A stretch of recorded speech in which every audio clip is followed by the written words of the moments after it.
What's going on, everyone? Welcome to another episode of Post Credits Podcast, a show where we are lucky enough to talk about movies with you. This is episode 67. What do you guys have to say about that? I can't.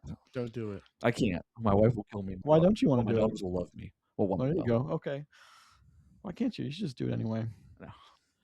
Recorded on Sunday, February 1st, 2026, to get posted to podcast services everywhere February 3rd, 2026, to the usual spots: Apple Podcast, Google Podcast, Spotify, Amazon Music, Podbean, and then YouTube. If you're listening to us on an audio-only version, feel free to come on over to YouTube, check us out there as well. You can watch full episodes or just segments. Everything is time-coded out, and you can click around to your heart's content. Like and subscribe, however you choose to enjoy our content. Thank you very, very much. Gentlemen, how are you? And before you answer that question, a little bit of housekeeping. There may be some weeks coming up where I will not be on the show. What? I have family medical things going on, so just to let you guys know. And our audience. Yes. Because I am the dominating force. Yes. That feels like show prep stuff, but respect. Fair enough. Everything fair as enough. well. We did was talk okay. about that. Well, we did, but your ass got here late. So Well, you know. anyway, guys, how are you? Enjoying the heat wave to 26 degrees? Listen, there was meltage today, and I was happy to see it. Yeah. So. Well, I didn't tell you guys. So in the middle of this nasty snow, whatever you want to call it here, during the coldest time, which was what, Friday? Yeah, something like that. Thursday into Friday. Mhm. I come out. I was heading to work, and come out, and there's this water spewing from the middle of my street. Again, the second time in 6 months. Yep. Slightly different spot, but like very close. This time, though, it was freezing instantly, and it was just a disaster. Oh, I bet. Yeah. On my street. So Yeah. See, somehow worse than what it already was. You know, it's only the second time, but I feel like you've talked about that more than just these two times. happens to me a lot. So okay, maybe I'm yeah, confusing. my Okay. neighborhood is All right. is unfortunately well known for water line breaks. Water line and such. breaks. Yeah. So, yeah. That's crazy. That's Also, nuts. things that happened in between this show, and I told Grayson, I didn't tell you, Chris. So in between our last recording, which we did all three of us remote from our homes, I think for the first time we've ever done Yeah. that. That evening, my grandmother's house burnt down. Holy. Yeah. What? So we got that going on for us. Wow. Yeah, All right then. It's been, Everybody good?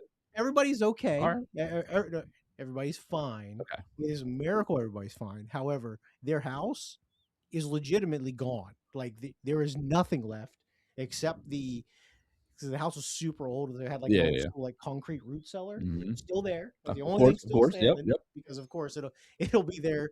Like, you know, when whatever species finds us 10,000 years from now, will be like, I wonder what was in here. Yeah, yeah. It was like stray cats. It's like that's what it was.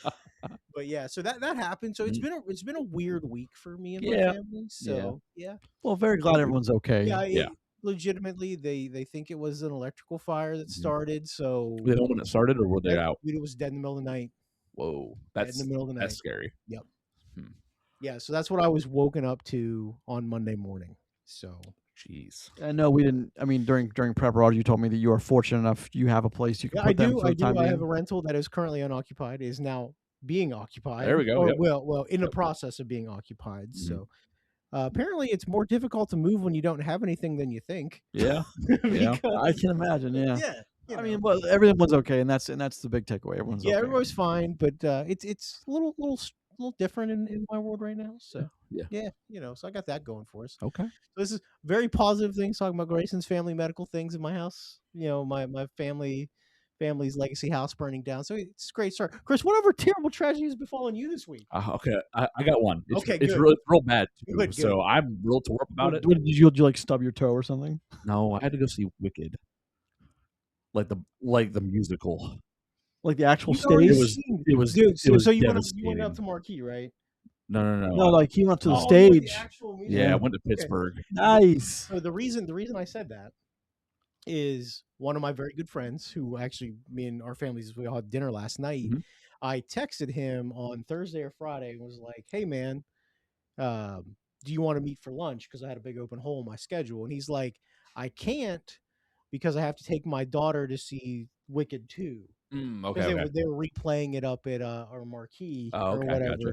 And he's like, I'm dreading it. I was like, well, man, honestly, it's all right. It's all right. Yeah, I was like, I can't, obviously we're used to seeing musicals at this point, so Yeah. it's not a super big deal. I know some people still think that that's weird, but I was like, it's fine. Mhm. And then talking to him at dinner last night, he's like, yeah, it was all right. It was all right. Yeah. I was like, I told you, man, it'd be all right. It gets kind of dark in the end with the Well, scarecrow and A little sexy in the middle. A little sexy in the middle. I forgot the Shrek scene. Yeah.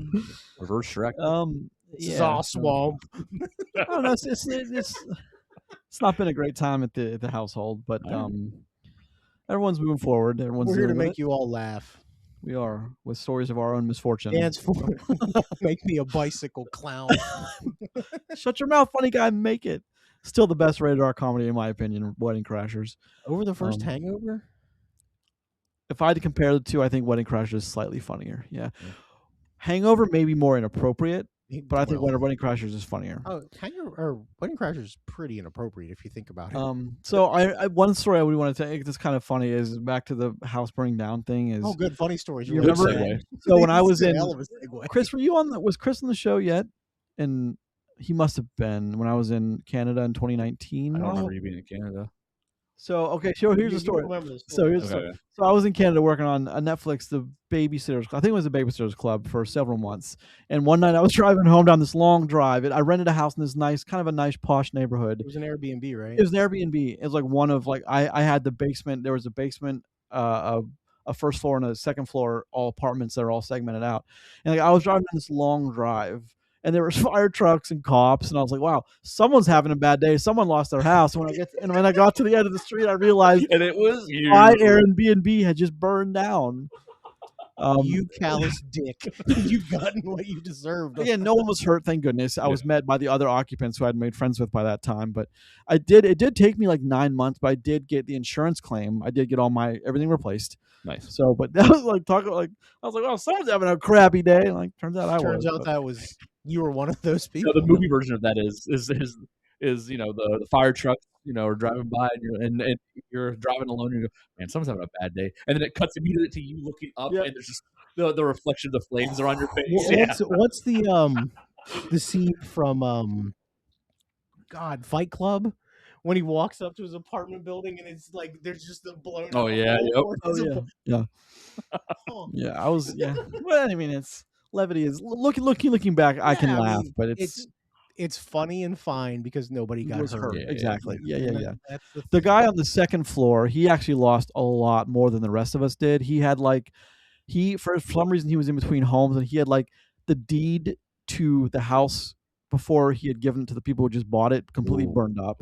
Yeah, he lost a lot of stuff in that fire, and we were joking about it. But I mean, he probably lost more. I lost a PlayStation Vita, some clothes. I didn't really lose much. Vita in 2019. I lost a 3-month Xbox card. This poor guy lost a deed to his house. Refund me either.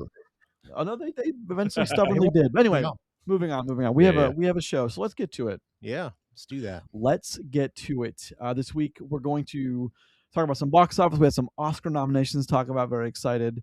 And then we're getting into a movie rec by yours truly, and then a little expanded universe talk about Sam Raimi, and then we're talking about Send Help, Spider-Man 2. Anyway, let's get into it. Talk about Spider-Man 2? No. I've watched that recently, but no. Let's talk about it. Box office. Number 1, I'm very happy to announce Send Help did take the top spot this week for 20 million domestic, 28 million worldwide. Happy about that. Number 2, Chris, I know you're excited about this, Iron Lung. Yeah. Did 17.8 million domestic for a worldwide of 17.8. It must only be domestic. Okay. That's probably why it didn't beat Send Help. But that's a self-funded film too. And it's a passion project. For those who know, Troy Baker's in it, and he's the voice actor. That's Troy Baker. I imagine that's. I clicked on that. That's Troy Baker who voices Joel in Last of Us. So, number 3, maybe a surprise to some people, Melania did more than Zootopia 2.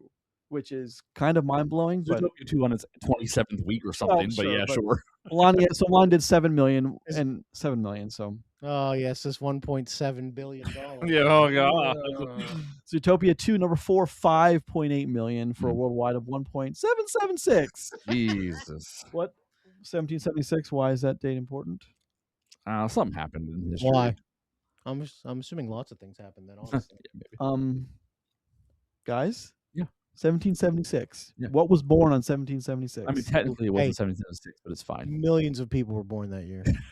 Millions of things happened that year. What large entity was born? Come on, Chris. 1774 is the actual day that happened, but 1776, United States. Thank you very much.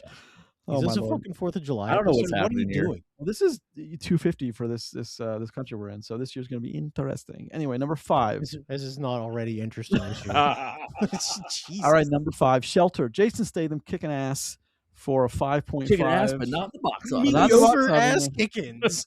5.5 million for a 13.5 million domestic. All so right. good for you, Jason Statham. Sure. I'm like, happy look, he- man, I love Jason Statham, but like, this is straight up the Liam Neeson thing. Yeah, I will 100%. just take any role you give me, but I only play myself now. Like, I don't. Jason. When's the last time Jason Statham acted? I don't It's think. been a I would while. argue he's never acted. No, I mean, in movies like The Italian Job, I think he was Handsome Rob. more handsome Rob than Jason Statham. But 6 through 10, Avatar's been dethroned. That's number 6. It is sitting at a cool 1.4 million. Not Abject failure. not Zootopia numbers, but yeah. Mercy, goodbye. 41 million. You deserve that. Number 8, The Housemaid. Number 9, Marty Supreme. Number 10, 28 years later, The Bone Temple, sitting at a very disappointing 53.6 million. It's their fault. It is their fault. They made the movie. They knew what they were getting I like into. that movie. I don't entirely dislike the movie. Mhm. It's weird. It's just I have no other way yeah. to describe I it. agree with Roger. It's 100% agree with weird. Roger. I 100% agree with Roger on that one. All right, let's look at some Oscar nominations. I know we kind of did this a little bit last week, but let's get into the list. We're going to run down very quickly. Now, I'm just going to go down off of the official site, You're not gonna read the whole thing, are you? just very quickly. It won't take long. It's Act- gonna take long. Well, just get 5 minutes. Can we just do 5 minutes to talk about some things? Yeah, but I don't care who's nominated for like some stuff. We'll just hit the big ones then. How's that? That's all I'm asking. Actor in a leading role: Timothy Chalamet, Sure. Leonardo DiCaprio, Ethan Hawke, Michael B. Jordan, and Wagner Moura. That's for Secret Agent. Actor in a supporting role: Benicio del Toro, Jacob Elordi for Frankenstein, not for Wuthering, but Frankenstein. Delroy Lindo, okay, Sinners. Sean Penn, One Battle After Another. I get that one too. Sean Penn was the weird guy. He was He's a bad guy. odd guy. Stellan Skarsgård for Sentimental Value. How do you guys feel about any of those? Fine. Who do you want to win actor in a leading role besides Timothy Chalamet for his ego to be massive? I mean, I had to give it to Michael B. Jordan because he played 2 roles in that film. He did, and phenomenally too. Yes. So I do think Sinners is legitimately one of the best movies of last year. So we will see. I think one of the best movies is fair. Actress in a leading role, we have Jessie Buckley from Hamnet, also going to be in the upcoming The Bride. Rose Byrne, If I Had Legs, I'd Kick You. Kate Hudson, Song Blue. Renette Rensiv for Sentimental Value, and Emma Stone for Begonia. I think those are all probably well deserved. Think Emma Stone. Emma Stone's taking that. Yeah. I don't know, man. I don't know. We'll see. That'll be what, her 3rd Oscar? In a row. Back. Is back it in a back, row? Right?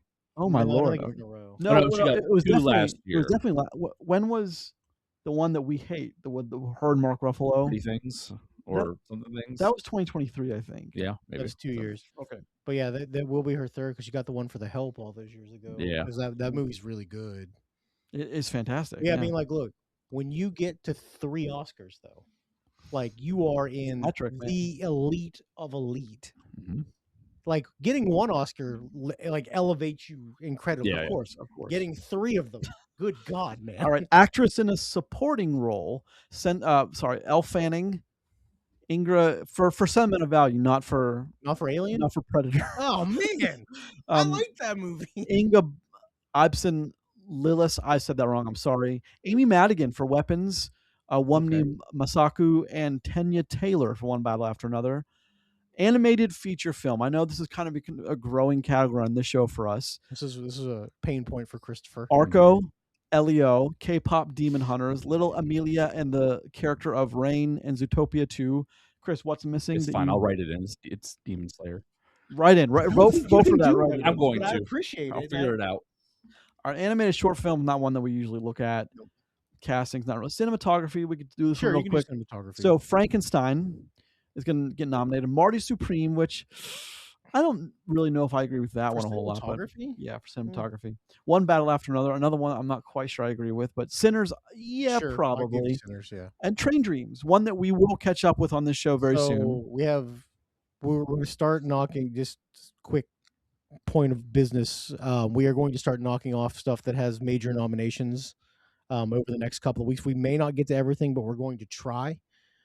Next week we'll knock off Frankenstein, as we also are going to do Dracula. So stay tuned for the Monster Week. the monster double feature, baby. Yeah, baby.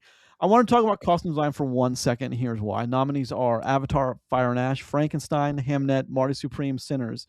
How likely do you think that James Cameron will win this Oscar? For costume?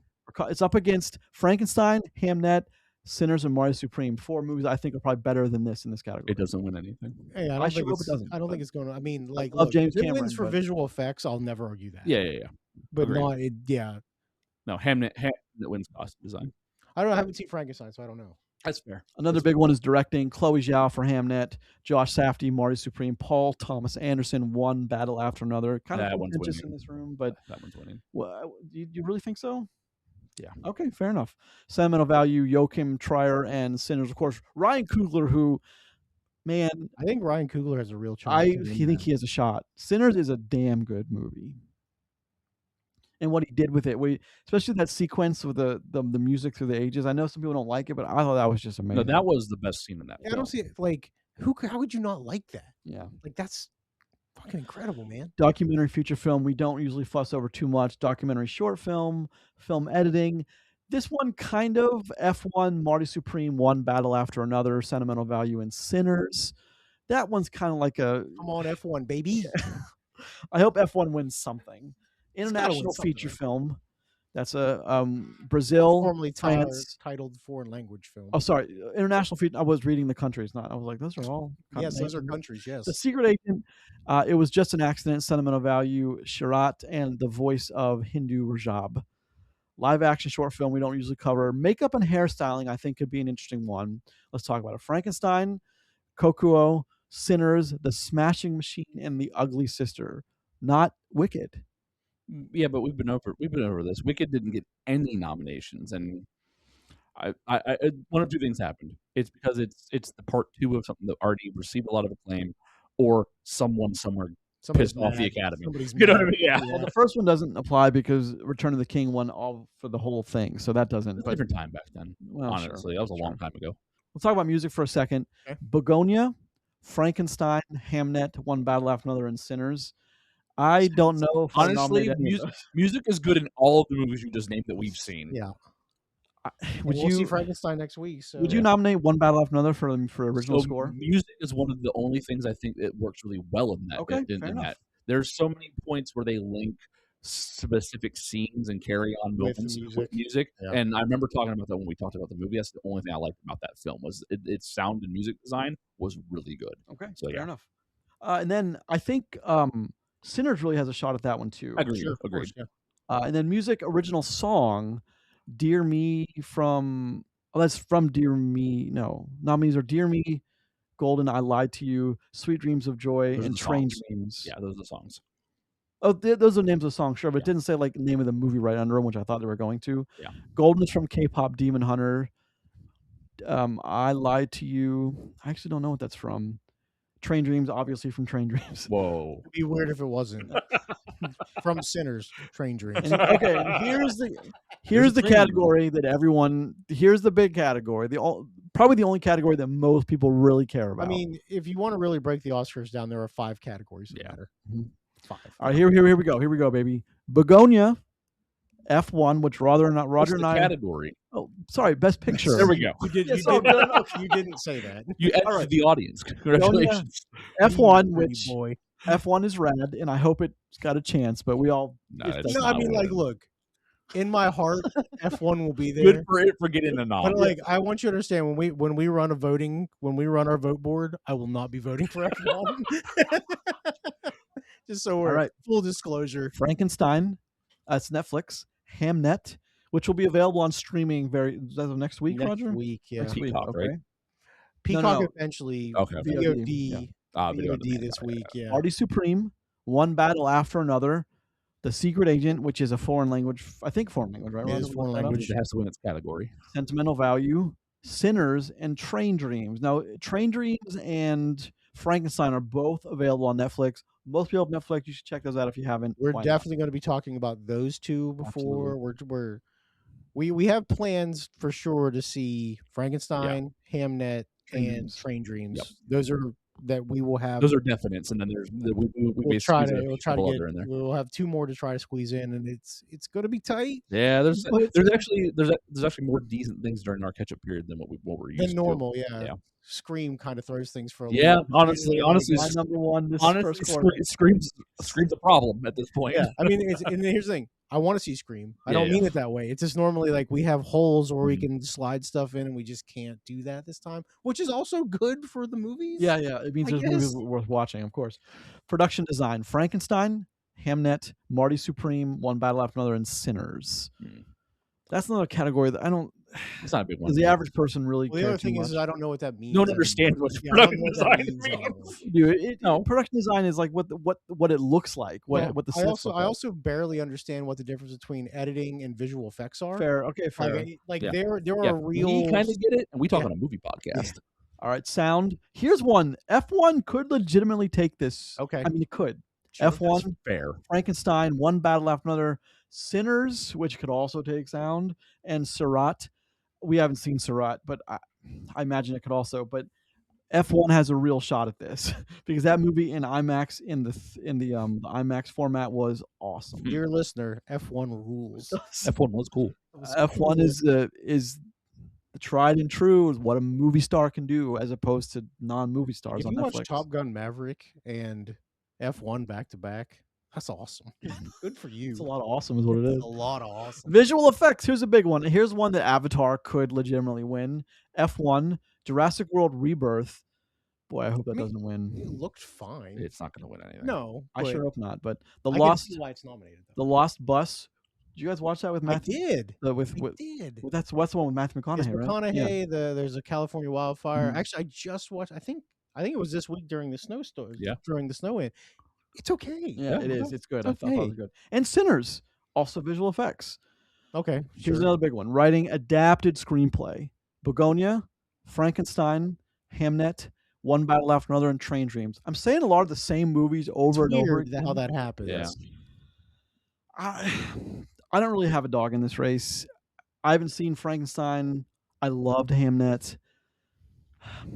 Did you get to see Hamnet? I did. Okay. I didn't love One Battle After Another. I'm going to be honest. That one's a big blind spot. I don't think any of us really weren't big on it. Enjoyed it. I disliked it, but and Train Dreams I hear is phenomenal. I haven't watched it yet, but it's on my list. Yeah, if it's on Netflix and shows up at the Oscars, it has to be. I know you really like Begonia. I liked Begonia more than I thought I would, and it stuck with me. Which think about it through the writing adapted screenplay. Did you think it could take that? Yeah, I think I think out of the movies you listed, it should, but I don't think it will. And the last category listed on the official Oscars site is writing original screenplay.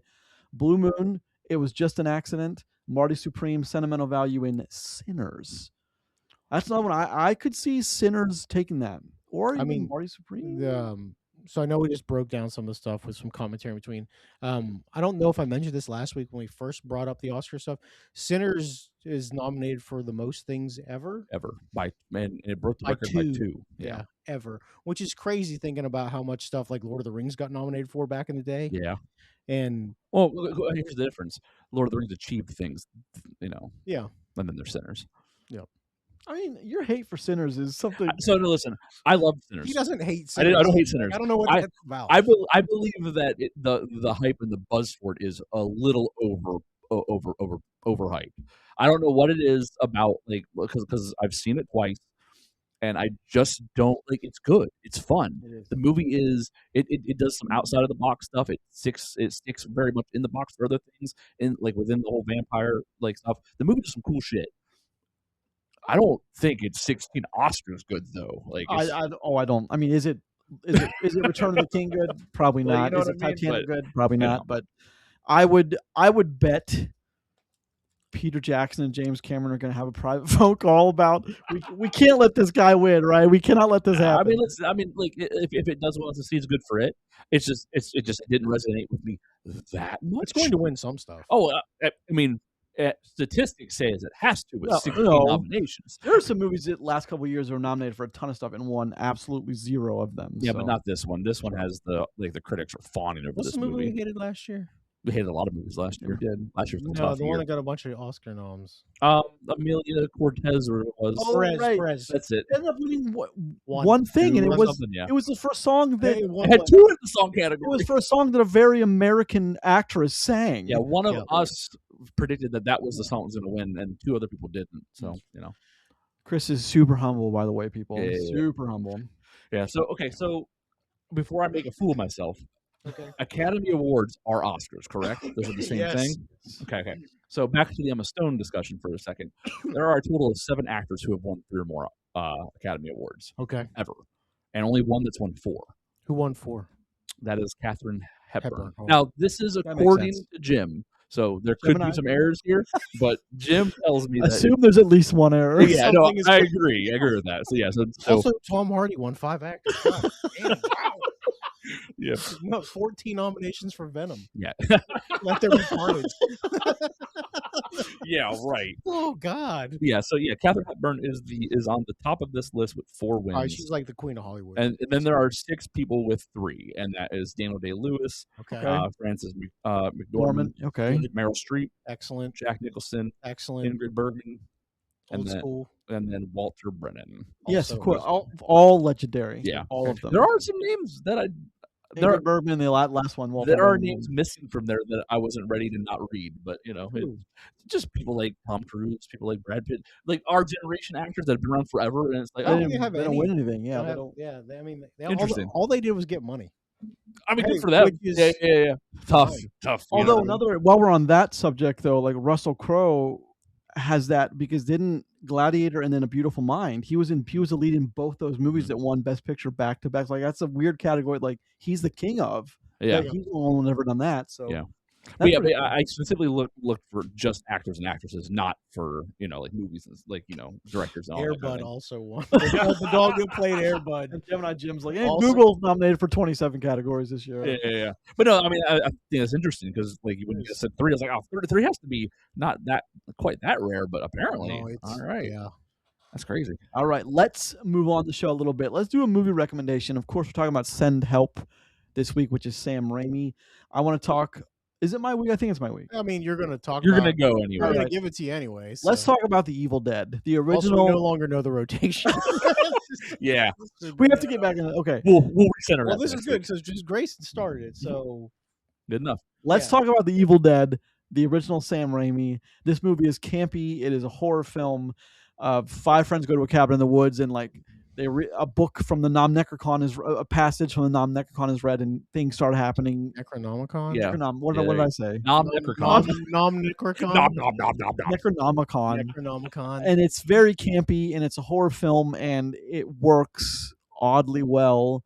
It's fun. It's fun and gross. And awesome. It is, and it's very like a lot of the death is very gruesome, but you're very aware that you're watching a movie and there's effects happening.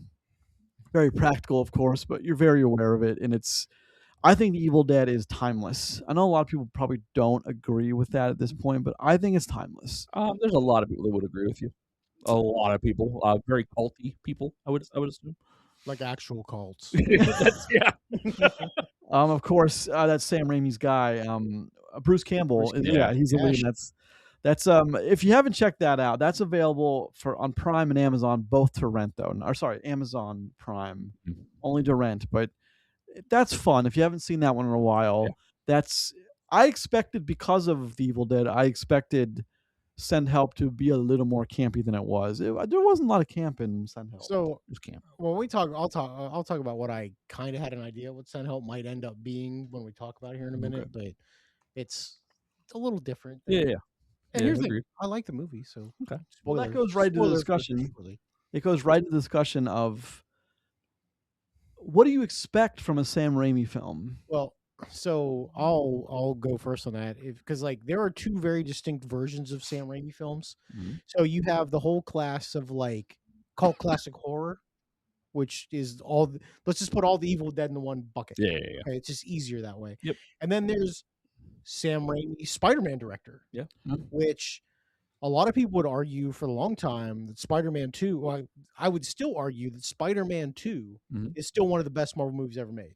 Not like not like, Cap 2, but like for the long time was the standard bearer of what's that or X-Men 2. Well, but I mean it was what a comic book movie could be. I remember seeing Spider-Man and then Lord of the Rings, Fellowship of the Ring in the same year.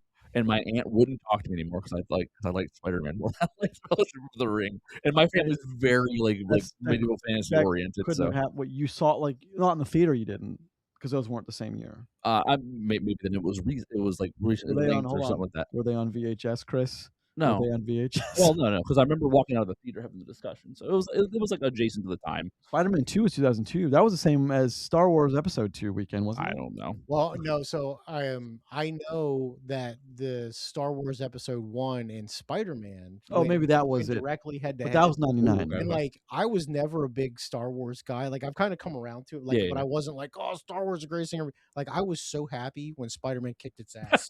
Like well, no one would have predicted that. That's the thing. No one. I mean, that movie sucked. Yeah. So, I mean, not Spider-Man. Sorry. No, I know you meant, yeah. Sucked. So, I mean, in retrospect, it's maybe the 5th best Star Wars, which is something crazy to say.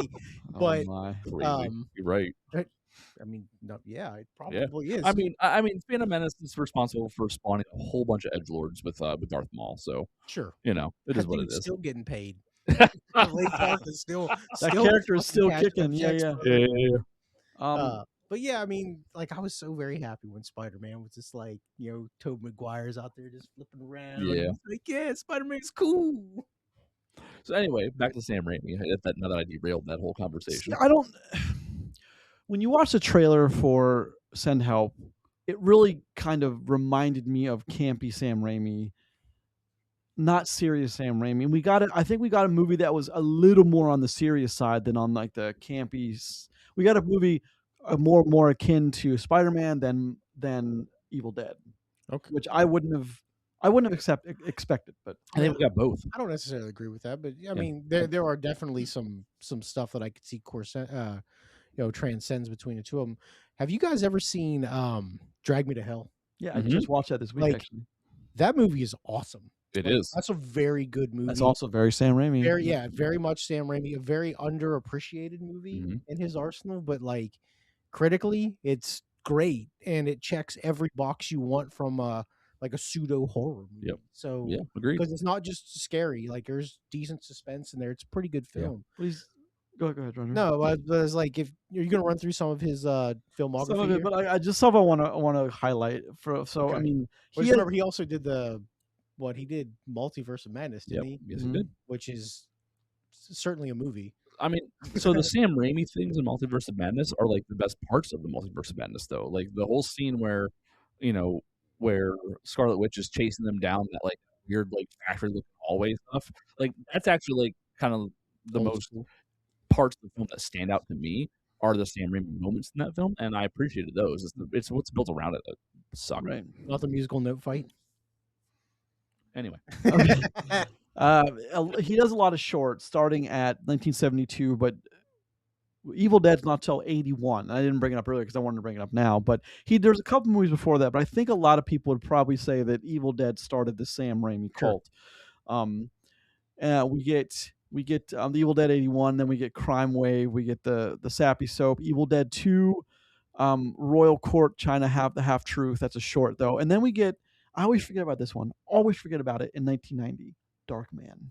Darkman with Liam Neeson. I always forget about it. Yeah, Okay. always forget about it. I, And then My grandmother loved that Hey, movie. you want to talk about movies we had on VHS as a kid? Darkman, baby. and then Army of Darkness, which was another like very campy, very self-aware of what it was. He goes back to the Middle Ages and he has his chainsaw fighting undead skeletons. Chainsaw is a hand. Yeah, and it's just a lot of fun. Army of Darkness is actually My that's name is really fun Ash. movie. Yeah, that's a this good is my one. boomstick. And then so we go from those 3 Evil Dead movies in quick succession, 92, sorry, 80, 81, 87, and 92. And then we go to The Quick and the Dead, which was awesome kind of very Sam Raimi Western, set in one place, Gene Hackman, Leonardo DiCaprio, Sharon Stone, a bunch of other namers too, about it's almost like a tournament of gunfighters, people just killing each other, gunfighting.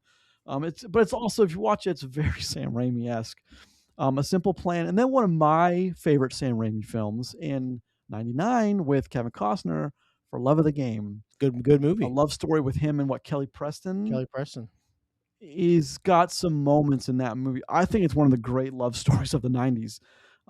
Billy Chapel, baby, take him to church. He's pitching a no-hitter, and pitched a perfect game. Perfect game. But who's the guy who the catcher who's now in a bunch of Will Ferrell comedies? Who is that? Kevin's No. No, he's in Holmes and Step Brothers with Will Ferrell. Who's that? John C. Reilly. Cal Naughton Jr. his God-given name, Cal Naughton Jr. There's a sequence in that film which we're getting towards one of the final innings, and he's pitched a no-hitter, a perfect game, and his team is backing him up. People in the stands going crazy for this, and you see this story playing out with him and the love interest and how it got to where it was. And then he's debating on... She's leaving his ass. Well, she is. And then Brian Cox is in... I think it's Brian Cox is in there and talking about what they're going to do with Billy Chapel. Is he too old? What's his arm? And he's kind of a legend. And the bat boy running the dugout, he's called over by Billy Chapel, and he writes something on a ball that the whole movie, like, is he or isn't he going to quit? And he gives the ball to the bat boy. Or is that what they call him? The ball boy. Ball boy. And then a great play is made, and everyone's standing up cheering, and you see the ball boy stop in the dugout, and he's reading the ball.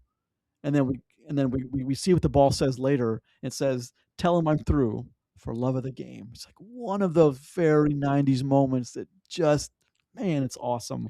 I love that movie. So about that movie, and we can move past it unless anybody else got anything to say, is when I was in college, I in my dorm room, we had a movie channel that had movies every couple of weeks. They were like first run VHS, whatever. I mean, it's not VHS, but it was like, kind of like HBO, but just for the college, right? Mm-hmm.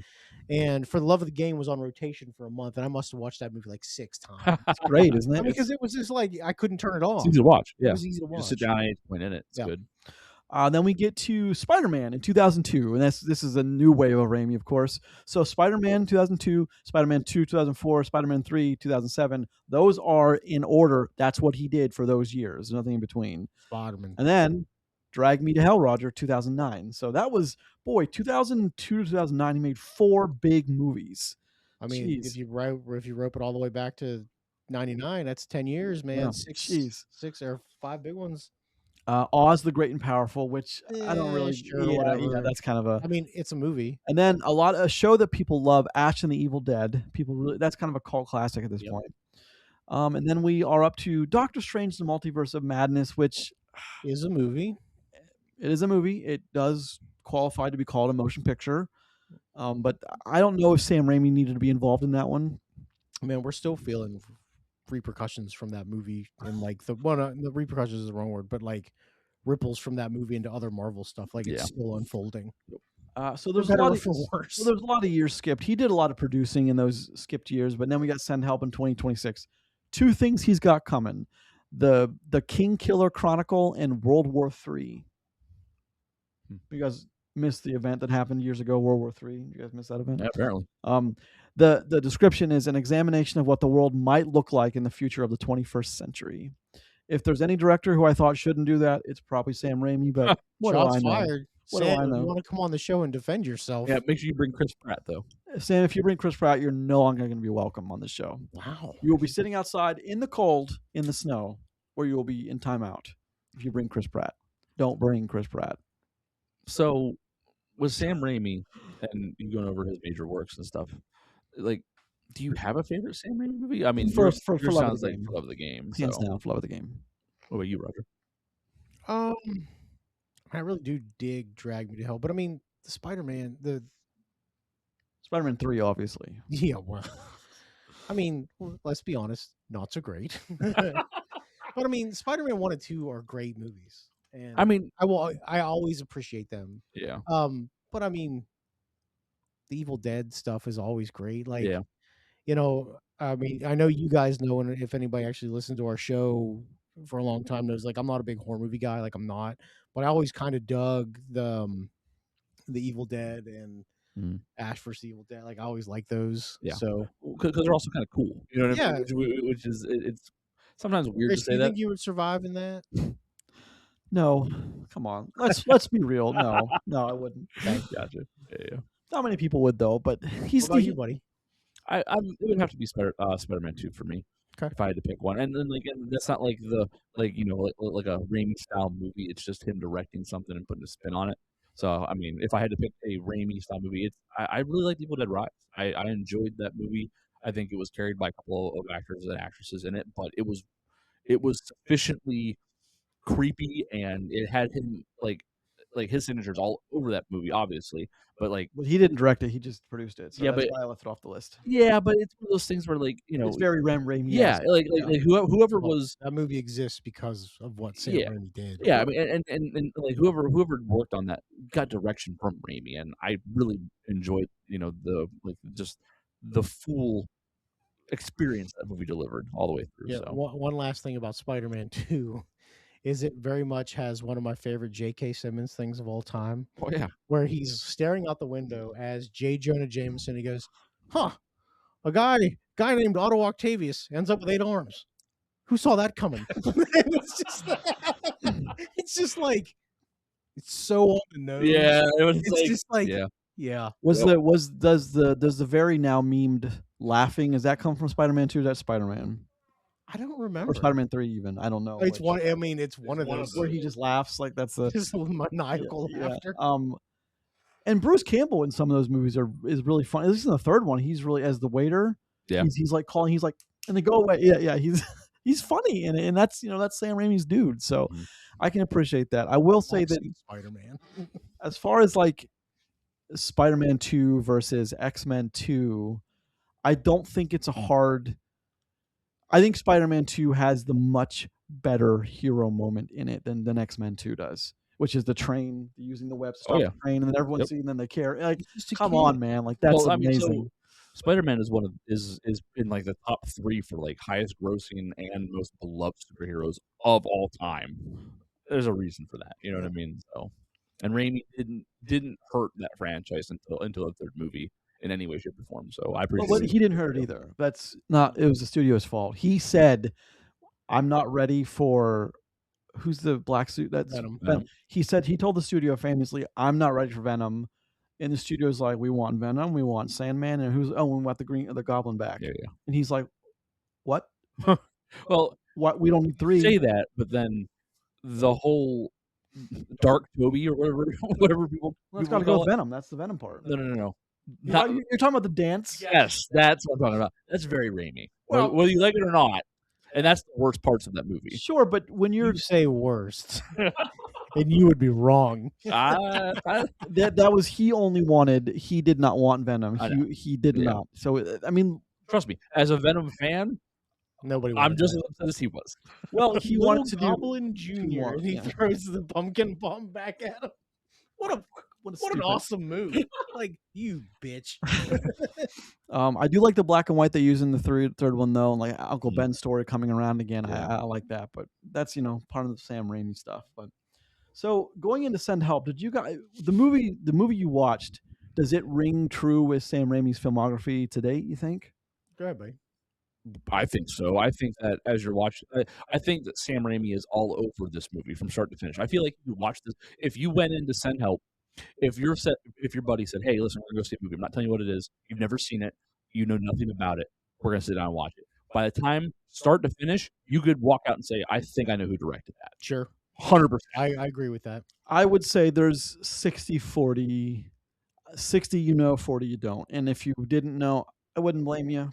I don't think there was enough Raimi, like the scent of Raimi over this movie Oh, I to disagree tell. wholeheartedly. But we'll get into it. Yeah, We'll get into yeah, it. yeah. But we'll get into it. So let's get into it then. Yeah, the movie break it proper. down. So let's talk about some particulars. This movie has a cast of 4, Well, yeah, obviously. pretty much. All right. Let me. Something wrong with the internet. Oh, the internet. the It's internet. broken. The cables under the ocean, need to fix them. All right. Rachel McAdams, Dylan O'Brien. That's it. There you go. Pretty much. You can stop there, probably. We'll You gotta stop count the there. Really. wild boar. The 2 wild boars. It's the Written same by boy. Demian Shannon and Mark Swift. Of course, directed by Sam Raimi. Let's talk about some Rotten Tomatoes. You guys know what the numbers are for this bad boy? I haven't looked, but it's been plastered all over social I know media, it's so high. it's hard to avoid it. The tomato meter is 93. Yeah. Whoa. However, the popcorn meter is 88. So it's lower. Well, you and said, that's what's- however, like it's good. Yeah, it was gonna be like 66. Buddy, there are movies out there that would kill for anything higher than a 20. Yeah. Talked about one last week. Yeah, it's weird. Weird how I randomly pulled that number. Was that Migration? Was that Greenland 2? What was No. that last week? That was Mercy. Oh, Mercy, yeah. And then I'll never forget Chris's face when he's looking at the map that Roger pulled up Oh, of the God. water. All for And green. when I Chris hated it. figured out that all the water was connected. I hated it so much. I hated Yeah. it. Okay, so Metacritic. Do you guys know what the Metacritic is? Well, I bet it's high. 76. Whoa. Oh man. Woo. Thought that was But like, look, obviously those are high numbers and good for this movie. But like, I think this movie's all right. Now, is it perfect? No, I don't think so.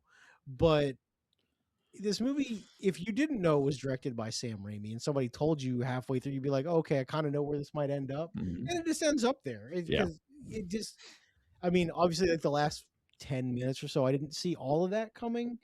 But like, there's no real giant suspenseful moment in here that I was like, "Oh, I'm shocked by how this Yeah, movie yeah, came yeah. out." Taken Well, aback by. and just we'll go back in a second, but I was waiting for something to happen in the end because like there's no way that actually played out the way that we saw on screen. There's no way that played out that way. And I kept waiting for something. Nothing happened. But it did. It Yeah. played out that way. Anyway, so first thoughts then, guys, and then we'll do the thumbs up, thumbs down. But first thoughts. First thoughts. I mean, the movie's fine. I mean, I had a good time watching it. I was not. I know Chris and Roger had to hop off last week quickly because of an event. Yep. But Chris and I stayed on to talk for a second, and we were both kind of like, Right. I was dreading watching this. should we do Send Help or Iron Lung, or should we just not do anything? Like we were like, I've been dreading watching this, but I dug this movie quite a bit because there's a lot of cool things going on here that filmmakers don't really do much anymore. At least in my point of view, they don't do much anymore. So we'll talk about it. Roger, what about you? 2-second rundown is it's a fine movie with terrible CGI at times. Oh, Yeah. the worst CGI. Dear listener, it's bad. Yeah. All right, Chris, Yeah. count us in to the thumbs up and thumbs down. So thumbs up, thumbs down on Sam Raimi's Send Help 2026 in 3, 2, 1. yeah, I don't think there's. Yeah. I don't Yeah. like. Sure. Before I saw it, I would have been like, "Oh, go ahead and lock me in for a thumbs down right now." It's. Yeah. I would never have thought the movie Can I put out there that the trailer does not do this movie justice at Yeah. all. in any real form? Sure. Yeah. Like it's, yeah. Just simply- if Sam Raimi's name was on this, what wasn't on this, that it would have had as strong of an opening weekend. No, not even close. I 100% agree with that. Not even probably close. not. Yeah. Like Rachel McAdams didn't fill seats on this thing. You know, Dylan O'Brien, or whatever he said his name was, didn't fill seats. Sam Raimi. Sam filled this- Raimi yeah. filled seats for this, and because of it, it's gonna have some legs. Now, if it like same movie comes out, this thing would have had a mediocre opening, and then would have just kept going after that because people would have been telling everybody. Of course, but it wouldn't have had the opening weekend that it did, which it No. wasn't even that big of a weekend. But I think it owes its life right now to Sam Raimi's name being all Honestly, over if Iron Lung doesn't come out, this movie probably has another large chunk of viewership on it on the opening weekend. Yeah. There's a lot of people supported that movie for what it is. Which So- I didn't do it. When I see a trailer for something like this, the question has to be asked the same way we ask a question when we have an action movie. Yeah, the same reason you have to ask a movie when you see a female action star doing her thing against a bunch of dudes. How is she going to even the playing field? If Dylan O'Brien gets annoyed enough, this movie's over. You have to tell me how she's going to even the playing field. And they answer that question quite well here. Is she always has the power, and always has the power. Yeah, but that's the entire ethos of the movie, though, isn't it? Sure, Where, of course. Yeah, like where that gets reversed early in this movie. Well, but you don't watch a trailer like this and wonder. Maybe you might not say it on a podcast, but you don't wonder like, how is this going to play out because of what's going on here? But I was worried that this movie was going to be preachy. Was That's my fair. was my main thing. Again, the trailer doesn't do this thing any very much justice. Like, watching the movie, I'm on board with like different characters at different moments. Don't get me wrong, but like I expected this to be preachy and just like a very one note the entire time. This movie wasn't that. This No, movie not at all. was unexpectedly and appreciatively more clever than that. I'll give it that. And I say clever because I can't find a better word at the moment, because the movie isn't exactly clever either. You can't really see anything happen in this movie. You're like, I wasn't expecting that, except for the super campy moments. You're like, oh, well, of course this is going to happen because it's Sam Raimi and it's campy. You know what I mean? So like, the movie is in this weird place where it's like I feel like it's both Raimis. This has the campy Raimi and the serious Raimi kind of mixing together, and what ends up being an above average movie, in my opinion. I mean, that's because like this movie is legitimately two different movies, and they do mesh well together for once. But I mean, this is every bit of a survivalist movie and a horror battle between the two of them. Yeah. You know what I mean? Like, it's like some weird thriller power struggle thing that's happening. Yeah. It's hard to describe it as that, and I know I did a terrible job doing it, but if you watch the movie, you'd understand, because everything that happens before the plane crashes, spoiler, plane crashes, spoiler from the trailer, my bad. The trailer, yeah, is, Dylan O'Brien's character has all the power. Like, he basically wants her fired, and she does all the work around the office. Like, it's very stereotypical,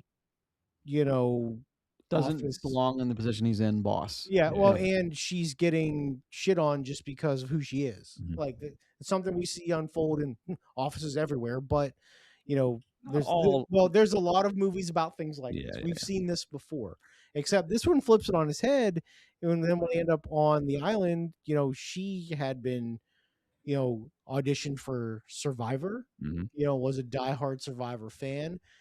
They make it a point to show in her house that she has a bunch of survivalist books, even how she feeds her animals and things like that. So like they do it so it's not some sort of out of the blue thing for you as the viewer. And she completely takes over this part of the island, and it only gets flipped on her one time, and she immediately takes it back. So I mean, and also learned how to poison somebody. And how to tell something's poison. Which you know what though? That's actually useful. I've never done that before. Yeah, it happens a little fast, but I don't know if it's like a tried and true method. But I understand the concept. Yeah. Don't eat berries you don't know. So I like that this movie doesn't waste time in flipping that dynamic, right? Because like a lot of times you might see like the opening take a little longer, instead a little more groundwork. That isn't the case here. This happens 20 minutes and we're on the island. Not even. I know that because my theater messed up screen. I had to restart it, and I timed it the second time through. And it's like 17 and a half minutes, and the side of the plane rips open. So somebody gets stabbed with a fork. Yeah. But so like that's what you think is the worst thing on that sequence? The fork stabbing. I didn't say it was the worst. Yeah. So but I said it happened because it does. So I appreciate the fact that we don't take long to land on the island, and there isn't like this weird buildup of like her realizing she has all the power. There's this buildup of like tension back and forth, and like, he realizes he needs her, blah blah blah. It's like immediate. She's like, "Hi, bitch. This is my world." It's so fast. We're not in your world, Bradley. We're in my world. I appreciated that. I did appreciate that fact though, when she was just like, "We're not in the office, bud. Yeah, you need to shut the fuck up." Yep. Well, I like how things go sideways with his attitude, and she just like immediately walks away. Yeah, And I was like, just leave. all right, cool. No, this is good. I like this. Well, some of the stuff we glossed over, some of the stuff in The Office, some of that stuff was very Sam Raimi-ish too, with the whole like when he's like, "Smell this." What does it smell like to you? Like when Dennis Haysbert's like, oh yeah, Are you well, kidding me? you get that real close up of her eating the sandwich too, and it's like, oh, Just God. like stuck on the side of her. Yeah, and I'll put it in the drawer, like the close up action shot. Like, what are we doing? Dude, when the That's door- the and Raimi the part of sandwich it. is just like yeah, that's a lot of that is very, but like there's a Jamie Lannister thing that happens here is like you hate someone in the beginning and then you don't hate them so much by the end, and you hate someone else that you didn't think you were going to hate. Well, It just Can I ask a question about this movie? Yeah. Who's the bad guy? Yes. The end. Well, because like, look, I think her character is the antagonist, They're both shitty. but he's less. No, I don't. Okay, well, am I wrong then, or am I seeing this in the wrong way? What do you mean? no, I don't. Here's the thing. I don't think that you're wrong. I also don't think Chris is wrong. He didn't finish his thought though. He heard like 3 of them, and then he stopped. Well, no, I mean, from obviously the trailer wants you to. I mean, the trailer wants you to like, oh no, he's an asshole, and I want to go watch this movie to see how she comes out on top. He's definitely an asshole. Well, Okay. he is, but she's as soon as we get past a certain point, you're able to identify her as the villain, 100%, and that's like 17.5 minutes in. I would say villainous. No. You can't. You don't recognize that on the plane. Is that No, what but you're as saying? soon as we're on the island, No, pretty no, quickly you no. recognize it. She is extremely reasonable on the island for half of the For time. like an hour. Yeah, for a while on the island. No, for like an hour into the movie. Yeah. I knew what you meant. Yeah, like she's not. She isn't like. She is this oppressive usurper of power until you realize a few things that the movie then reveals to you, and then how she's treating him, right? Like, and things that she's withholding and things she's doing. She isn't that person right away. She is legitimately trying to help him, and then she discovers things as time goes on, which then changes her act, which then like she makes some decisions then that make her a villain, right? It's not right away. Like I think we build up to that, and which is actually kind of interesting because it isn't like this black and white thing. They do this thing where we're like here's her shitty meter, here's his shitty meter, and then like they do this thing where like it slowly becomes balanced out, and then hers overtakes, right? There's some bouncing around for a little bit of those meters, but eventually, hers overtakes and his bottoms out. Understandably so. It was weird that I was rooting for him at a certain at one point, At some point you end up rooting for him, but I mean, there's also a point too where like you understand that she is shittier than him, at least to that point. Mhm. And then the raft scene happens, and then it kind of levels back I- a little bit. hate the rat scene. Well, I just don't think it doesn't make any sense. It doesn't. You're It right. doesn't make any sense at all. Character-wise and all, this is where I have a problem with the movie. Is like the campiness I'm cool with. What happens in the movie I'm generally okay with. I like how we get all the way through this film and what happens. I'm generally okay with it. But the rat, like two people surviving together on an island, no matter how shitty that guy is, no matter how psychotic that woman ends up becoming, there's no way where he doesn't just say, hey, I feel okay. I think I want to try I think I'm going to try to build a raft and go out and see if I can find anyone. And there's no way he keeps it secret the entire time, and then villainously, and then runs off. Well, like there's no poison. way But, that I think that's Sam Raimi stuff right there. No, like, you're right. The top villain. Well, yeah, but that's kind of the problem. I think that's where I'm like, oh, okay, this is stupid. Because for a moment I was like, that's dumb. you can do the over the top villain thing, but like it's got to make sense within the universe of the movie you're telling, and like universe, just the characters. Well, but in Evil Dead, like all those, even the stuff on the wall laughing at him, like that makes sense in the Evil Dead. Yeah. That kind of stuff doesn't make sense in Send Help. So him like walking by and like ha, like laughing like a muskrat, it doesn't. Well, he's a villain because of the laugh he has, It's true. and I appreciate that. Well, but also it's like we got to go back to like on the plane. There are moments in this I don't understand the motivation, and the first motivation I didn't understand was yes, they're laughing at her survivor audition, but she should have been like, can you guys do any of that? Can you guys do any of that? Why are you laughing at me? I get it's like they're laughing at you. I get that's what it was supposed to do.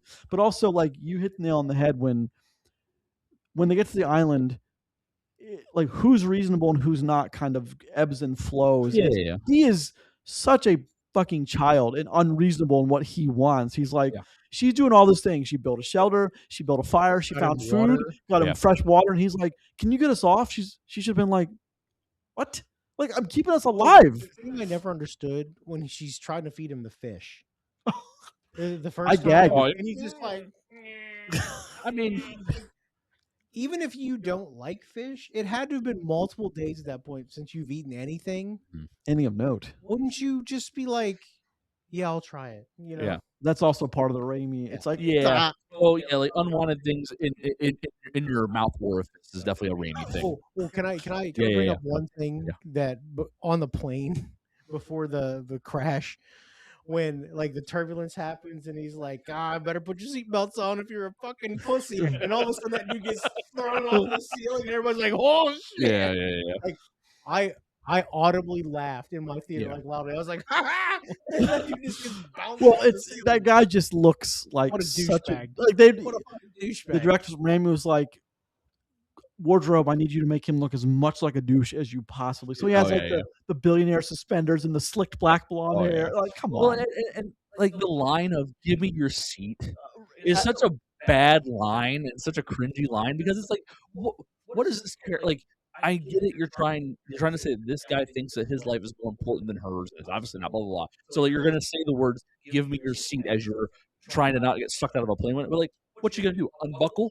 What as he's strangling her, Yeah. so she can't give him the seat. What next, brother? She Yeah, unstraps and you're all dead. Like just crawl to a new seat or hang on. Well, it's just tight. that, but even motivation there doesn't quite make any sense. It's, I mean, That's survival. I get that. But like the Raimi's funniness is like when he's like, what's her name in this film? Sorry, I forget. Linda. When he's like, Linda, let me in, and she just shuts like very calmly shuts. Like that's kind of Raimi-ish too. Good.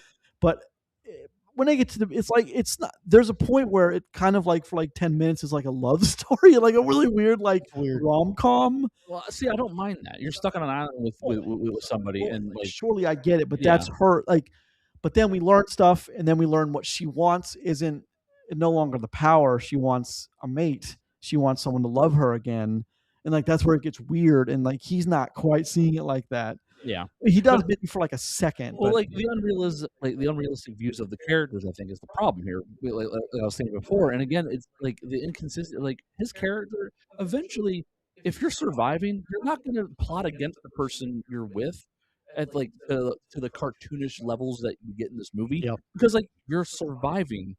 That like whether you like it or not, you need to do that because otherwise you're not you're just dead. So I don't buy all that part of it. Now, the things that happen where like she's teaching him, he's learning. I like all of that because like again, he's feeling almost human for a minute, and you're waiting for the other foot to drop, and which then we get the raft scene. But the journey to that scene before the scene, I like that because it's speaking to the power struggle part of it. It's speaking to the the fact that she's in charge and she's worth something, which speaks to like the opposite of how this movie begins. And he's seeing that, he understands that, and he has to learn the hard way about that, right? Yeah. And his character is willing to try it the hard way. He tries to stomp off like a child and build his own house, and it doesn't work out. So he has to grovel his way back into the good graces. He never would have. He's smart enough. And the position he's in, who his father was, the amount of money he has, he would have been smart enough from the get-go to realize, if I'm going to survive, I need to be on her good side. Well, again, cartoony and campy is what this movie kind of is at times. And if you're okay with that and you're ready for that, then there's nothing that's going to upset you about this movie because that's what it buys into, and it does it really well. Well, the one thing I kept thinking about was 6 Days, 7 Nights. Do you guys remember that with Harrison Ford and Christina Flockhart? I think that's Christina Flockhart. Is like pure and simple, but it's hard to make movies like this these days and not reference the other ones like movies, it before it came. So it's just, but the over the top stuff is like what sets it apart. But the power dynamic, how they show the struggle, and the motivations sometimes just it rang false to me. He's smart enough to realize what he needs to do to survive. And another like one I know we talk about plot convenience all the time is like, so he never heard the boat, he never saw the boat, none of this stuff he ever saw. Like isn't it convenient that he didn't? Well, I mean, there's a lot of reasons why there might not be a boat. close by, and that island's big. It is big. And it's one of those things where like there's certain parts of water boats can't go into, right? They might be on like a bad spot that you can't boat into, right? And so like you never end up on that side of the island. They're in a horseshoe, so you may never see boats that are just out there. So like that stuff I'm okay with. It's the fact that the fiance shows up. So yeah, so that's a real issue for me here. Yeah. Is that not only does she Which is show very up? Raimi though. Yeah, it's Is that- it though? Is it? Yeah. A convenient character that would never be there showing up. That's very much Okay, fair enough. But yeah, and that whole It sequence can't be. of what happens with Okay. them to me is really it's unnecessary. Mhm. Because like everything could have played out very similarly without them coming back. Just find the house sooner. Yeah, like or I mean, The end. or just have them continue to like snip at each other bit Yeah. by bit until the house is found. Yeah. Like, and you end up with the same kind of thing. I think it's hilarious though that when we do actually get to the house, she's like, "Yeah, I found this weeks ago, or months ago." I thought that was interesting Well, too. but that's How long were they on this island? I think because like months. 4 months. I think it's months. Okay. Yeah. I do too. Because here's the thing. I know at one point they said it's been a couple of weeks. Like Mhm. you have like a couple of days and there's a big skip for a couple of weeks. Mhm. And then we skip far enough along that they're no longer searching for the wreckage of the plane. Yeah. Well, I which guess would that's a take big quite indicator. a while. Yeah. Yeah, Um because the fiance says something about We stopped the search. they stopped searching this island weeks ago, and I never gave up, or something like along those lines. so I did like the return to a lot of the lines from The Office about like when he asked that woman, "What are you willing to do?" and she overheard. Like I like the returning to Yeah. the lines that like the power struggle of the power dynamic going. I like that the movie did that very cleverly. But it's also like when they were on the hike and they were like he apologized for being a douche, for being a spoiled little brat, and she was like, "Okay, well, I'll teach you now. We're on the same page." And she's like, You see that? Never go there. Never. The first thing I'd be is like, I need to go see what's over there. Well, I mean, she also told him like you'll die over there. And he was like, "Oh, okay, never mind." And he doesn't know shit. So like, there's a good chance he's going to buy and into that. he had been smart enough at that point to at least listen to the advice that she was giving him. Yeah. Because when it came to survival, like she didn't lie to him about anything that we know about. Yeah. You know what I mean? Even so much to show him like, something that came back to bite her with the berries. Yep. Like don't eat those. Yeah. Things like that. So, but the other part of it is too, like she could have killed him at any time. Yeah. If that was really the ultimate What game. she wanted. So could he have? Also, what too. happened to his leg? So, like, I was under the understanding that it was broken, but it wasn't broken. Yeah. It's just like cut up real bad or something. That plot convenience? They never. Yeah, kind of. Like they wanted to be injured, but not be like well, they need a hospital fix this kind of deal. Well, they need a barrier why he can't just get up and start Exactly. doing things. Yeah, and it very much is just a convenience thing. I think. I mean, you could say probably some muscle damage. Sure. You know what I mean? I mean, it That was on. doesn't take months to heal. Well, here's the thing though. Takes weeks, like, though. if we'd have seen him like on the beach with like a stick stuck through his leg, at Yeah. least then I understand it. Yeah. Because I'm supposed to assume like this may because the trailer leads you to believe like his legs broke, which is obviously not an unreasonable thing to happen during a fucking plane crash. Yeah. But yeah, he's just like after a few days, like he's up moving around again, or at least I guess what we're supposed to assume is only a few days. A couple weeks.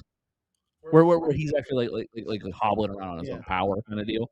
Yeah. Like he tries to do stuff immediately, and it's been a couple of days, And but then like it he has to fails wait miserably. longer. Yeah, and like they talk about rehabbing him, so I do believe it's probably something like just like muscle related. But I think it's mainly convenience though, like we were saying. But- Let's talk about the really bad CGI for a second. Okay, so That plane crash is gnarly, plane crash is bad. especially when it's the water. I've seen better water in 1990 Tomb Raider. I mean, there's a better crash scene in a movie very similar to parts of this in Castaway. Oh yeah, A very you're right. I didn't know much that. better crash scene, which is very much CGI for back then. Mm-hmm.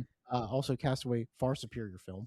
Castaway rules. It's a different kind of film, Well, but yes. sure, but I mean, it's only different in parts. Yeah, Some fair. of it, there's overlap. Yep. I love Castaway, FYI. It's a good movie. Tom Hanks, man. Who Yeah. doesn't love Castaway? Yeah. The Boar. The Boar, man. The Boar is awful. The Boar is complaint worthy all the way through. I don't. because of who when- directed it, I'm fine with the bore. I mean, so hold on. I understand the sequence that it goes through, but when she Supermans from the top rope and spikes it, okay, terrible CGI scene. Mhm. And then somehow when it comes back up at her, and then she's continuing to stab her, it's like, "Wah!" Yeah. like running, Yeah. horrible. No one's gonna argue with that. I think, but there's kind of the charm in a Raimi film too. Listen, So I don't mean that I hate that scene. It's just it looks. Any other director directs this and you hate that scene? well, that's yes, not okay. that's the Raimi effect. It's No, like, no. Hold on. The Raimi effect. What does that mean in this well, context? so I don't. I think it's kind of meant to look kind of silly. I don't. With the amount of Roger, you know what's the budget for this bad I think boy? the amount of snot coming out of his nose is Raimi, and that's very. And like I would buy that as like pigs don't just like hawk loogies at people like that. Sam Raimi's pigs do, and like that I would agree with. Sure. Okay. Okay. Yeah, But like, the other okay. stuff. Well, Roger, what's the budget for this thing? Wanna Are you know. looking? Yeah. He's 40 looking. million. Okay. So Low budget.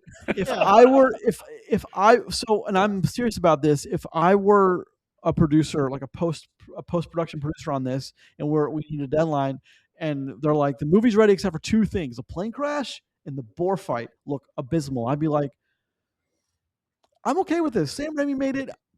The hardcore faithful aren't going to mind. They won't. Well, again, though, I don't necessarily mind it because I've seen worse CGI. It's just out of all the things in this movie, like that wasn't a fault I would think I was going to find before I viewed this film. Yeah, because it's 2026, and, Yeah. you think a CGI board would be better done.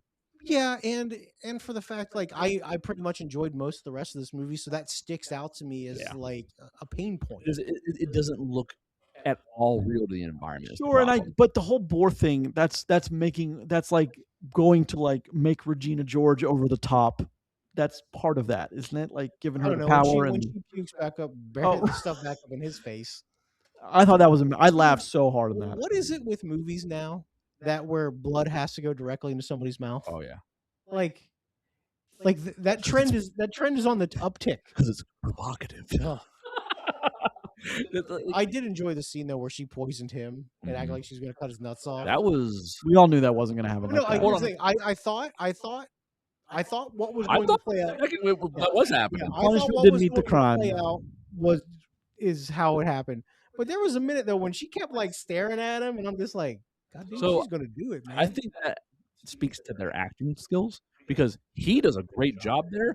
Well, I mean, like, for saying nothing, barely moving, acting paralyzed, and crying, and showing that, like, I think that's him, and that's really good. And she's brutal in that scene, which I think you can play off that. This is absolutely, if there's a list of her best performances, this has got to be on it. It's top three. Has to be on it. For him, Dylan O'Brien, that's what I know. I know I said a comment a few weeks ago about who cares about Dylan O'Brien, and like I mean that because he was big 2017, 18, 19. Hey, man, Maze Runner's cool. Is it? The first one. Yeah, Fair first enough. How many did they make? 4. I think there's 3, but that's my point. Maybe I'm wrong. I don't know, but I'm not sure. I just I'll find Dylan O'Brien fits this particular role, but it's one of the few in Hollywood that he fits. You know what I mean? He doesn't fit the Hollywood tropes anymore of anything that we need on screen. So I thought, This has a higher budget than the first Maze Runner. does it really? Yeah. The first major was made like in 1977 or something. You know what I mean? Like of course, 1977, I'm dog. being facetious, but- 2014. Yeah, 2014 in $34 Louisiana. million budget Yeah. for that. Yeah. I'm okay with the Dylan O'Brien, but like if you're gonna spend all your money on getting someone, it's got to be Rachel. It's got to be. The female has to be the part. Can I talk about Dylan O'Brien for 2 seconds? Sure. I always confuse him with Logan Lerman. Really? Logan Lerman's far and away better than Dylan O'Brien. Yeah, but they look the same. That's fair. I mean, look, that's a comment I won't make, but sure, fine. It's the Regina, and she does because I say Regina, like she becomes Regina George at the end. Like that's part of the again. I think that goes into the Sam Raimi campy. Like she becomes a character that she would like that made her was the first Mean Girls film. By the end of this, she becomes that character. Oh, you mean at the very end? Well, even before that, like she's Regina George, maybe 20 minutes after they get on the island, like she becomes Regina pretty quickly. There's only 3 Maze Runner movies. I thought so. I don't agree with you on that statement. She doesn't come from Regina George at all. Well, in controlling the situation and doing everything At her the very way. end. No, I agree with that. Well, but controlling the situation and doing things her way—that's very Regina George. Which is also the story of any man or woman that has power and is in charge. Well, What do you sure, mean? but fine. We'll table this one for a while. But Yeah. it's again some of the I just don't. When they're fighting in the jungle, for example, and there's we love a good eye gouge on this Oh show. God, Like that's Do it. we? I mean, I want to ask that question. I win. Do I we win. love an eye Well, gouge? I Just just- like I- look, at some point, like you see his thumb, Yeah. Oh, like not into the eyeball itself, but like in that weird little space between. And I was just like, I don't like this. it was hard to see if she had an eye right away afterwards. Like she pops up and it's just red. I was like, That's why I was Her like watching. eyeball? I was like, this is game over. Like he's won. There's no more after this. Bring up one point that I thought was kind of crazy during this fight scene between the two of them. He never once punches her. Never punched I her. think that's kind of to Grayson's point though. Sometimes it's Like, like all he has to do is One good land punch, one she's- good swing, and she's she's, done. but I mean, she's here's sleeping. like he made it a point to stab his finger into her eyeball instead of just like knocking her out Yeah. or punching her in the ribs. Which, I mean, obviously, who knows what the creative decision is behind that? I just think that that's a strange thing because, like, at that point, I'm pretty sure he is trying to kill her. Mhm. Like, this is not, I'm just going to try to subdue you. Like, I'm going to kill you because you've killed, other people now. Yeah. So, I don't necessarily understand that decision. That's all. Yeah. I won't hold it against anything. It just sticks again. No. For a movie I think is pretty decent. Something Yeah. else just sticks out. You're not incorrect on that. Let me ask you guys something else. Okay. I know it got you. How was that jump scare? Though? Oh, fuck you. Fuck you. What jump scare? The double dream jump scare. Oh, I didn't think too much of that. That's Raimi. That's No, no, Did no. it get you? no. Oh, you didn't jump No. at that? There's no way. I was Everybody in my theater jumped. I was ready for I it. was jumped. ready, but I knew it was coming. That's I did too, but I jumped. well, okay, fair. But I jumped and I said out loud, "Fuck you, Sam Raimi." the one thing that got I me, heard someone behind me chuckle. So the one thing that got me that made me make a noise in the theater was when she was trying to feed him the fish, and he was like, you were giggling. I You was, giggling? I was just like, "Whoa!" Like I couldn't, like it just because he was doing it and it made me do it. But That thing where when someone gags, you gag. yeah, it just wasn't great. But It's a good jump scare. That's it all I'm is, saying. Bad CGI though, because it looks terrible when it's like coming at you. But like, I can excuse bad CGI in a dream sequence. But Yeah. that's pure Evil Dead though. That's no, 100%.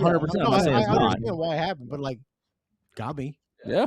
For fair sure, enough. got me. I mean, it's funny that he fits some undead zombie within his movie somewhere. Good for him. You So know what I mean? I didn't. Let's talk about the ending scene without being super spoiler. The ending sequence or the end of Act 3. when they're both aware of what's on the There we island. End of Act 3. Okay, got so it's on the end of Act 3. It's but let's just talk about what's. Well, I mean, it's leading up to and in Act 3. I don't think it's all the end of Act 3. I mean, but- there's only 10 minutes left in the movie, so that's the end of it. Act Yeah.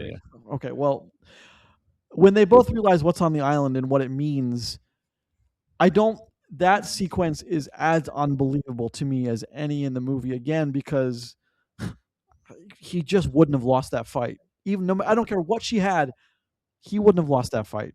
I just don't buy it. He's from strategy and planning, dog. But I'm not talking about it from like a. You ever been hit with a golf club? But he hadn't been hit with a golf club yet. I feel like you haven't never been hit with a golf club. Spoken I like a haven't. man. You were spoke like a man who's never been hit with a golf club. I haven't, but that sequence to me was as unbelievable What's as any. unbelievable about it because there's not really much of a fight. She has a gun But in the house. yes, but again, I don't think that plays out the way that we saw it on screen. I think after that, he's in. I'm gonna kill her. Spoken like a man who's never had a gun pointed at him. Have you? You think you survive a shotgun blast? Well, first of all, This no is- one. I First mean of all, this no one. in this- semi seriously. First of all, no one in this movie has to survive a shotgun blast. I will spoil that, but I don't think it plays out like that. I don't. Interesting. I don't know. I did not buy it. You know what I mean? Now, like, do they get to that point if they have the fight scene in the woods? I don't think so.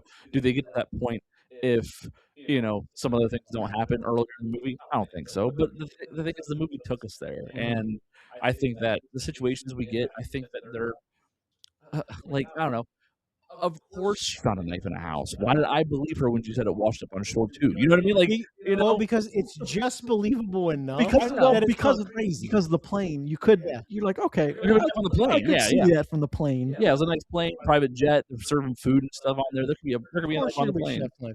Yeah, like of course. Also, you can't just sharpen a knife with a rock like that. Like, you just can't do that. Way to chip and dull your knife instantly. But also that makes sense in how she was able to do what she did with the food on the island too. Is like, I'm not so sure that was from the sea. Well, maybe not. Like, legit. Yeah, she's foraging from the house and not from the actual That's my island. point. Is like, but I mean, like the sushi was probably in the house. She didn't do that. I don't care. She's catching fish. So here's the thing. Like, that's one of the ambiguous things. It's like maybe not.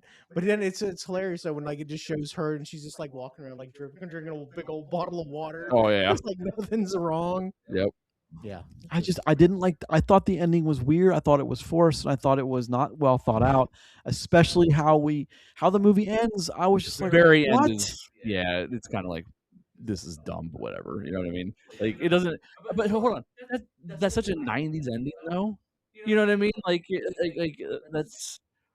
that's all that is. It's like it's a '90s ending with a 2020 spin on it. Sure. Yeah, like our female villainous heroine, villainous wins the day. She gets away with it, and she drives off in a fancy car, juxtaposed to where she's. So much for not spoiling anything. Thank you, Chris. We spoil things in the show. Remember? We just said. I mean, but I think people should watch this. Well, they should. Also, I mean, she almost got her eye poked out. That's got to count for something. Yeah, she earned that. Yeah. At the point where his thumb was in her eye, I didn't think, like, it was so far down in there for at least one shot, like it had covered almost that knuckled bone right there. It was Like, gross. there's her eye is jacked. I thought when she stood up, her eye was gone because like the way the red's like hitting the light, but it is what it is. It's just I don't see it playing out the way that it did. And if you go back to maybe 20 minutes before that, when they're having like a nice moment where, look, if you're watching that movie, you're asking the question, are they going to?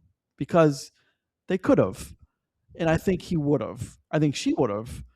That's a scene that we didn't get. I like how she's going to that place and showering and moisturizing her face because she comes back looking refreshed. She comes back a few times to the camp. Her hair's all nice. But we've seen the waterfall scene. But we've seen the waterfall scene, and we're assuming it's from the house. We are, but now that I've seen the movie, I think, oh my god, yeah, she was using products and you smell nice, thanks. You know what I mean? Like, I found a eucalyptus flower. Found a eucalyptus coconut. Yeah. Like it just that part of it. It's like. Okay, let me ask this quick question, and we move closer to. I have one more thing I want to ask. The rewatchability on this, is there much? I think so. I think you get one more good viewing out of this thing. I think I would like to see it one more time just to see if I could catch some stuff. Yeah. Like after knowing how it ends, be like, God damn. Yeah, I'd be interested to see if the movie allows you, because Sam Raimi is not a dumb guy, right? So like, I'd be willing to see if there's like clues along the way so you could figure it out if you wanted, or if it's one of those situations where like the movie has to tell you some things at certain points for it to make sense. What we just said, I think, is she's always looking fabulous when she goes away and comes back. She has a knife. It's nice. There's sushi on the board. Like, see, the sushi thing though is like I'm only half convinced. Yeah, I think she could prepare it with what she had there. I'm not quite so sure.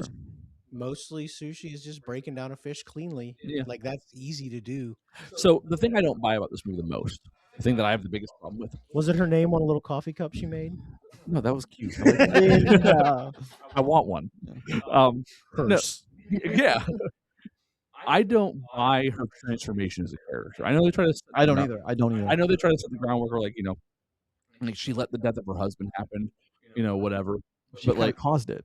Exactly that too. She didn't stop it. So. Yeah. Gave him a drink and gave him his car key. Yeah. However you look at that. Yeah. But like, I don't buy the Linda we see at the beginning, who's socially awkward and socially inept and all these things. And then when she has power on the island, all of a sudden she's not the same Linda. Like, she no longer has that social inactivity. She's all of a sudden this creature of dominance, like this subtle dominance, and she knows it. And like, I don't buy that. Because like that would then say to me that Linda was there the whole time. That's sociopathic and psychotic and all these other things. And like I get that like it's a movie. We have 2 hours to tell a 12 story. hours. 12 hours, 2 hours to tell a story, or whatever. But like I don't buy her transformation as a character. I think like where we get to at the end where she's like, I never want this to end. I buy all that. Like Sure. just her complete character flip from when he's being an asshole at the start of the island and like what she becomes pretty quickly. I don't buy that. But other than that, I have no like big complaints about this movie. I don't think this thing's 78 Metacritic good or whatever we were 76, 78 or something. I don't think it's that good. I think the movie is better than I expected, and I had a fun enough time with it. Fuck you, Sam Raimi, for that jump scare because goddamn, it was loud and good, and like this has enough whatever is happening in it, but like also enough like ooh and entertainment and chuckles along the way that like cool. Like this movie was fine, and I'm glad it was what I got instead of what I thought I was going to get. So yeah, it's fine. But I also want to talk about the one last thing I want to say is the second boar with the hand that's just out of the sand with the ring. Like, are you kidding me? With the ring, that's Sam. That's the Sam Raimi. Like, I mean, she like that implies that she buried her that way. No, I don't think so. I think she would have washed up and got buried by the sand. I think that's what it implied. You don't think she found that body and then went and buried it?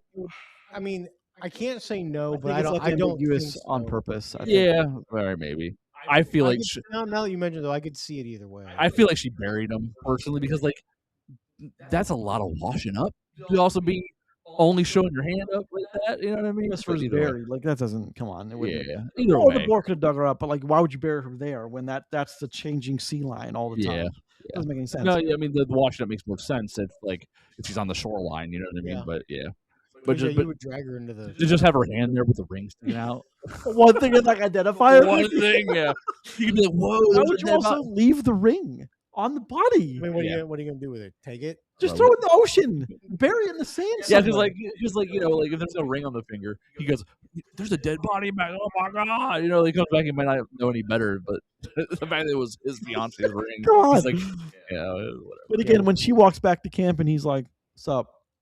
Where you been? Where you been?" And he's got something like, that's it. Like at that point, you have to like, okay, here's the line in the sand. She's crossed it. I have to kill her now. And so I thought, okay, now because we didn't get that real quick because they didn't fight until the evening and that was daytime. So I don't know. I found some of it weird. Yeah, but you really liked it. I thought it was rad actually because it held my attention the whole way. Although I was doing kind of a passive viewing because the weekend I was having, but it held my attention for what it's worth. Gotcha. Final thoughts? Close down. Let's do it. Okay, final thoughts. I dug it. I don't think it's as Sam Raimi as I wanted it to be, but I think that probably works in this movie's favor, if I'm being honest. A lot of it's really far-fetched, really hard to swallow, but it's about a plane. People got on a plane crash and then stranded on a desert island that survived the plane crash. It's a great grain of salt anyway, but yeah, it was enjoyable enough. And I love, Rachel McAdams' wonderful performance. Dylan O'Brien's good. Some of the twists were interesting. I thought the house was a bit much.